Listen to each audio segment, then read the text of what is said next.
Assalamualaikum warahmatullahi wabarakatuh. Alhamdulillah, alhamdulillahirabbil alamin. Wassalatu wassalamu asrofil anbiya'i wal mursalin wa ala alihi washabihi ajmain amma ba'du. Anak-anakku kelas 11A dan 11B yang insyaallah dirahmati Allah Subhanahu wa taala. Marilah tidak henti-hentinya kita selalu memanjatkan puji syukur kita kehadirat Allah Subhanahu wa taala yang lagi-lagi pada kesempatan ini kita masih diberikan berbagai macam kenikmatan oleh Allah Subhanahu wa taala. Yang mana seperti yang sudah kalian ketahui bersama, seperti yang sudah kita ketahui bersama, bahwasanya kenikmatan-kenikmatan Allah yang dilimpahkan kepada kita tidak bisa kita hitung berapa banyak jumlahnya. Karena memang saking banyaknya kenikmatan yang kita terima, maka kita sebagai manusia yang lemah ini tidak bisa menghitung-hitung jumlah nikmat Allah Subhanahu wa taala. Untuk itu, pada kesempatan yang baik ini, marilah kita menggunakan nikmat-nikmat yang Allah berikan kepada kita ini dengan sebaik-baiknya. Ya, meskipun dalam suasana yang masih dikatakan suasana pandemi, yang mana ketika kalian ketahui bersama bahwasanya di berita di luar sana keadaannya semakin hari semakin memprihatinkan, maka alangkah bersyukurnya kita yang sampai saat hari ini masih diberikan kesehatan oleh Allah, masih diberikan nikmat hidup oleh Allah, yang sehingga kita bisa menjalani aktivitas kita yang seharusnya, sehingga kita bisa selalu tetap bisa mendekatkan diri kita kepada Allah Subhanahu wa taala. Baik anak-anak kelas 11A dan 11B yang insyaallah dirahmati Allah Subhanahu wa taala. Kita lanjutkan pembicaraan kita tentang proposal. Kalau pada pertemuan yang lalu kita sudah berbicara tentang pengertian dan juga ciri-ciri dari sebuah proposal. Kalau tidak salah Pak Eka juga sudah menyebutkan ciri-cirinya. Maka pada kesempatan ini, sesuai dengan urutan pembahasan yang ada di dalam buku kalian, kita akan membicarakan tentang kompetensi dasar yang B, yaitu melengkapi proposal. Jelas dengan judul yang kita bisa lihat seperti ini, maka tujuan pembelajaran yang hendak dicapai pada kesempatan pagi hari ini adalah kalian nanti ketika dihadapkan dengan sebuah proposal, setelah mengetahui pengertian kemudian cirinya, kalian bisa membedakan nanti, oh ini namanya teks proposal, ini bukan. Maka indikator selanjutnya yang harus kalian capai adalah kalian bisa melengkapi proposal. Manakala kalian menemukan proposal-proposal yang belum lengkap, kalian bisa melengkapinya. Baik, kita langsung saja melihat apa yang ada di dalam buku kalian, melengkapi proposal. Dalam pembelajaran sebelumnya, kalian sudah memilih dan memilah informasi-informasi penting yang ada di dalam suatu proposal, termasuk strukturnya, ciri-ciri kebahasaannya. Kalau ini belum ya. Terkait dengan keberadaan suatu proposal, jadi yang informasi yang ini Pak Eko koreksi, ini belum pernah kita bicarakan. Struktur maupun ciri kebahasaan yang ada di dalam proposal belum kita bicarakan, insya Allah nanti ya. Terkait dengan keberadaan suatu proposal, kita perlu memperhatikan aspek-aspek berikut. Nah, jadi ketika kita dihadapkan pada sebuah proposal, kemudian kita disuruh untuk melengkapinya, menyempurnakannya, manakala ada hal-hal yang kurang, maka ini 5 aspek ini yang perlu kita perhatikan. 5 aspek ini yang perlu kita lihat untuk memudahkan kita di dalam menyempurnakan sebuah proposal. Yang pertama, yang harus kita perhatikan adalah susunannya. Nah, berdasarkan susunannya, kalian bisa memperhatikan bagian-bagian proposal yang perlu ditata urutannya sesuai dengan ketentuan yang berlaku di dalam penyusunan proposal. Perlu kalian ingat, perlu kalian ketahui, bahwasanya penyusunan proposal itu bersifat sistematis. Artinya apa? Ada kaidah-kaidah yang berlaku, ada ketentuan-ketentuan yang berlaku, dan itu sudah menjadi kesepakatan bersama di dalam menyusun sebuah proposal. Artinya apa? Ketika proposal yang kalian buat, ketika kalian nanti masuk dalam organisasi OSWA, ketika proposal yang kalian buat itu ya nanti sistematikanya hampir sama, hampir loh ya, tidak mesti harus selalu sama. Hampir sama dengan proposal-proposal yang dibuat oleh anak-anak di luar sana, katakanlah di SMA Negeri 1 Sukoharjo mungkin, atau di SMK Negeri 1 Sukoharjo mungkin. Jadi susunannya itu hampir sama. Ya. Contohnya ya misalkan latar belakang masalah itu biasanya diletakkan pada bagian awal. Jangan sampai ketika kalian menulis proposal, latar belakang kalian letakkan di tengah atau malah justru di akhir. Itu jelas menyalahi susunan proposal. Seperti itu ya. Jadi yang pertama yang harus kalian lihat itu adalah susunannya terlebih dahulu. Apakah di dalam penulisan proposal itu sudah sesuai dengan ketentuan yang berlaku atau belum. Kalau memang belum, ya hendaknya kalian perbaiki. Gitu ya. Kemudian aspek kedua yang harus kalian perhatikan adalah kelengkapan. Berdasarkan kelengkapannya, kita perlu memperhatikan bagian-bagian yang dianggap kurang dan penting untuk ditambahkan. Nah, kelengkapan proposal seperti yang sudah Pak Eko sebutkan pada pembelajaran kemarin, orang membuat proposal itu dilatar belakangi oleh apa? Bukan keinginan pribadi, bukan visi misi lembaga, akan tetapi dilatar belakangi oleh tujuan maupun jenis kegiatan yang akan dilaksanakan.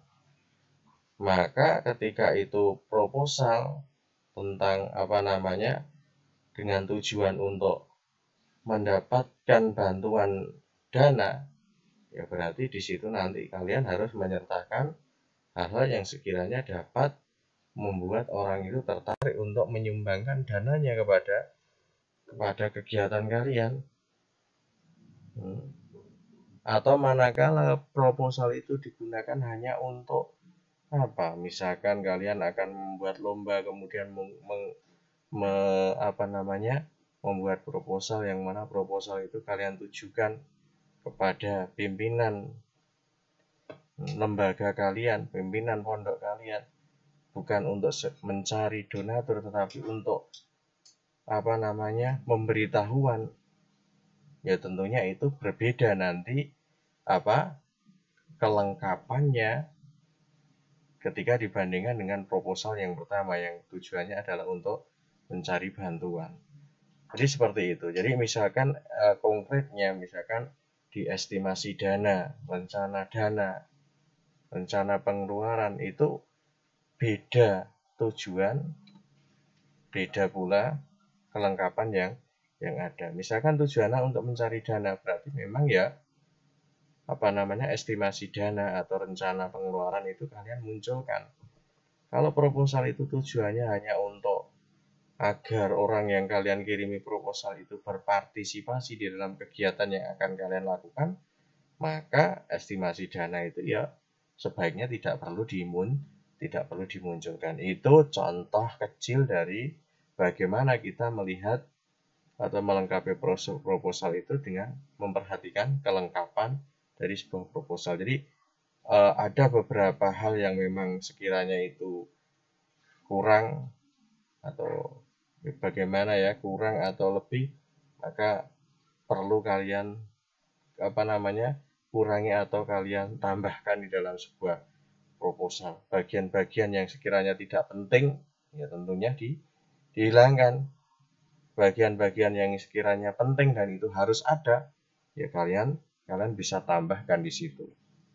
Itu berdasarkan kelengkapannya. Kemudian yang ketiga, berdasarkan kepentingannya. Kita perlu memperhatikan bagian-bagian yang penting untuk dinyatakan. Informasi atau data yang tidak penting tidak perlu disertakan di dalam proposal tersebut. Nah, ini tadi sudah Pak Eko jelaskan melalui bagian yang B. Ini ada kaitannya antara kelengkapan dan kepentingan.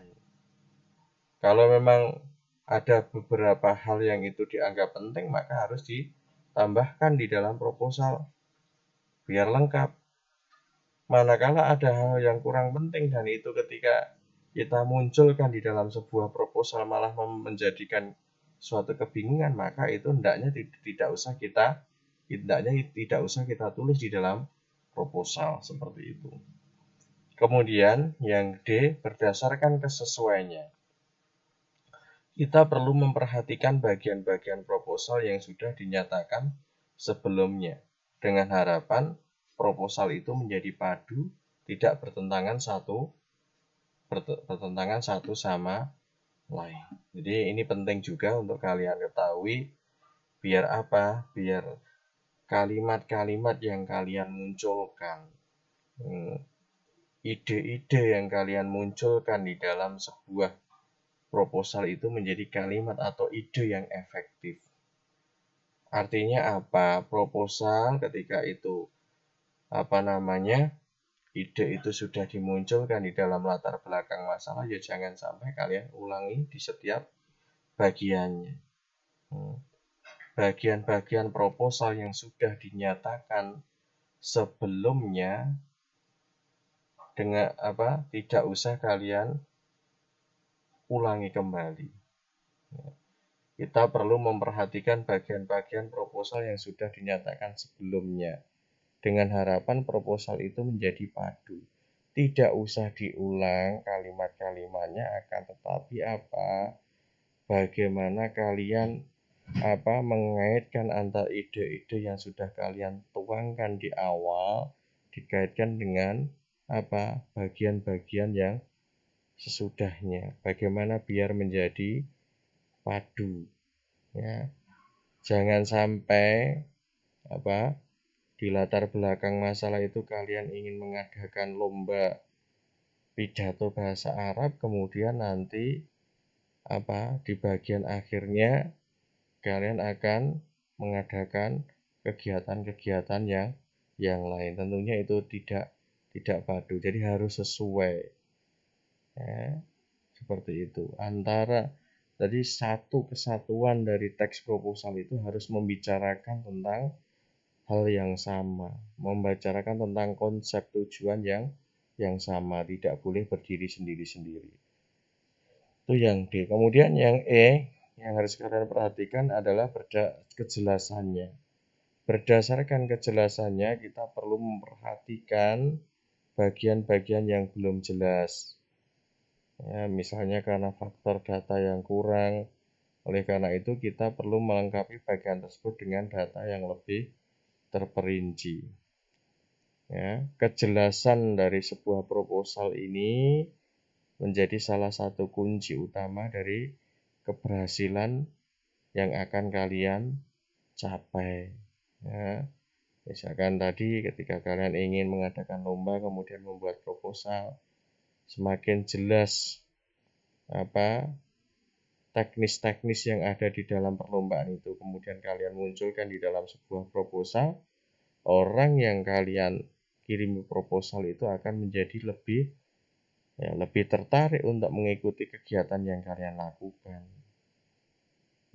Berbeda halnya ketika proposal yang kalian buat itu tidak jelas atau malah bahkan menimbulkan kebingungan. Nah, itu nanti antusias orang untuk mengikuti atau menerima atau mengabulkan apa yang ada di dalam permohonan proposal itu ya antusiasnya sedikit karena kurang jelas seperti itu. Jadi untuk menyempurnakan, untuk memperbaiki proposal, minimalnya ada 5 hal yang harus kalian perhatikan, meskipun ada tambahan-tambahan lain, misalkan dilihat dari aspek kebahasaannya, itu harus juga kalian kuasai.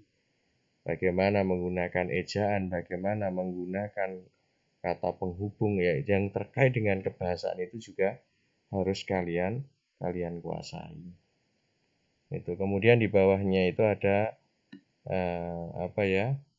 judul-judul proposal berikut berdasarkan tingkat kepentingannya. Ini secara berkelompok, ya. Misalkan apakah ini penting untuk dibahas di dalam sebuah kegiatan atau tidak? Nah, coba nanti kalian, ya, kita diskusikan melalui forum diskusi yang ada. Misalkan di situ pemberantasan buta huruf di daerah perbatasan. Menurutmu penting atau tidak?